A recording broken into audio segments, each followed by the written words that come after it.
Imran, thank you so much for speaking with Sky News. You've talked about a revolution afoot. What would it take to deliver that, in your view? Two things. One, free and fair elections.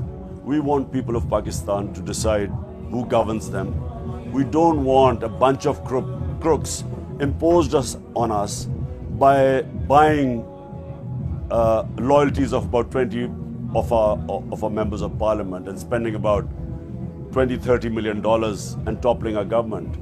And known crooks, 60% of cabinet is on bail. So we want rights, we want the powerful to be brought under the law. At the moment there are two laws in Pakistan, one for the poor, which don't have access to justice, and the powerful are above law. How far are you willing to go to deliver change? Well, it's not politics for me, it's a mission. Someone like me who the Almighty blessed me with everything. I never had to go to politics, and I never would choose politics as a career, but it was a mission that we want this country to have justice and law, the rule of law. And my contention is that prosperity comes after rule of law. First you have to establish the rule of law. My contention is that most of the developing world is poor because they don't have rule of law. The government are concerned about violence. They've talked about credible terrorist threats. Are you worried about that? The only terrorist threat for us is the government and their handlers. We have why would anyone want to, with families, children, women, if you see the people who are with us, why would anyone want to target them? So it is just the government which is petrified.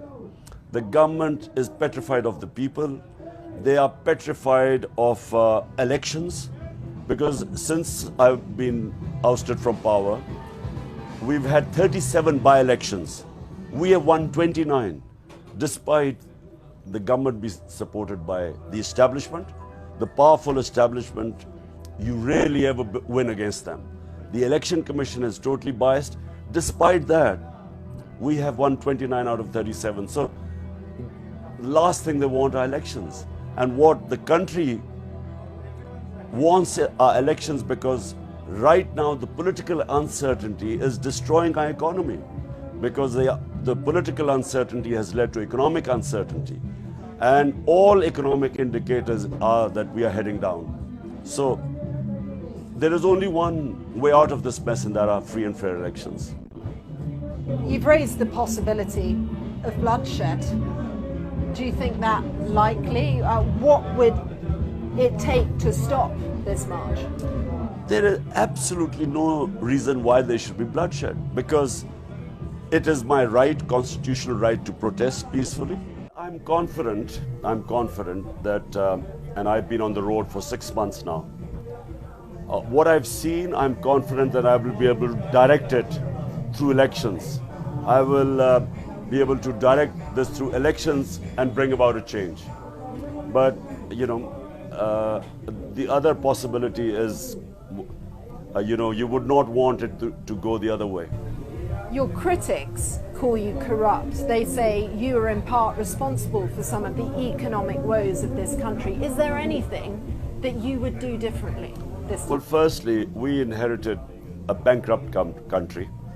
And all this is, by the way, every year is published the Economic Survey of Pakistan, where you have all the economic growth rate, industry, agriculture, the growth rate, and so on. So it's all documented. Every year it's published. All you have to do is see what it was in 2018. The country was bankrupt. Despite 2 years of COVID-19, in our third and fourth year, it's documented. In 17 years, we had the best economic growth rate of 5.7% and 6%. We had the highest exports in our history, record, highest tax collection in our history.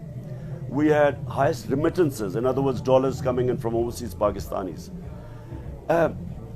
The agriculture was growing at 4.5%. This is an agricultural country, which is, after 17 years, the best agriculture growth.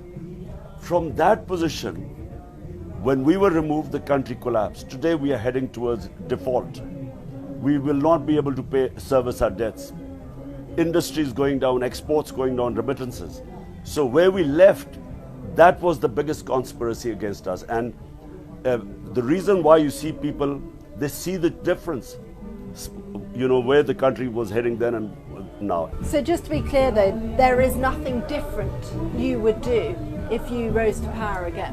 I would do one thing.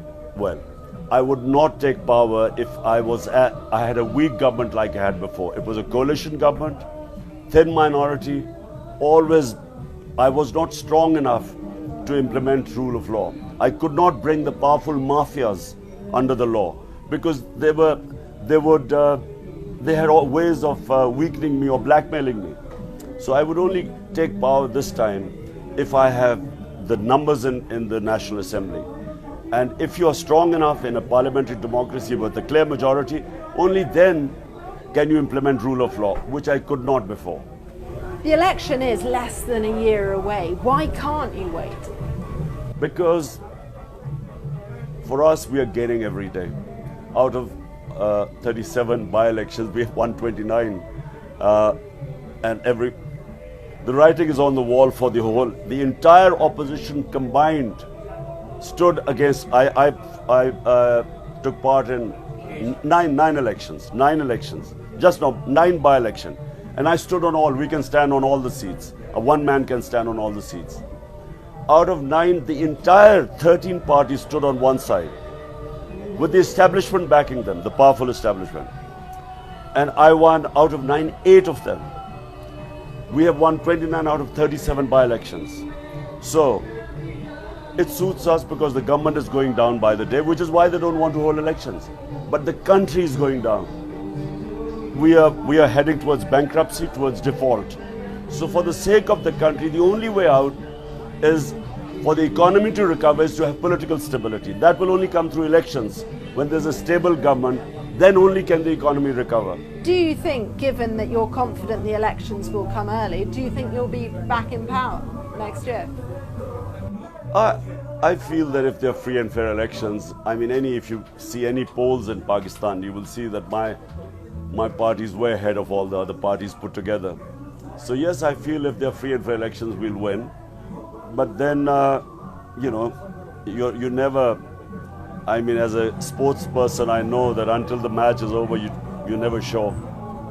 Needs a lot of stamina. Yes, stamina, and yes, I'd never thought at my age I would be doing this again. And no regrets, no change, it's full steam ahead. No regrets. I have tried my best. The country has given me so much.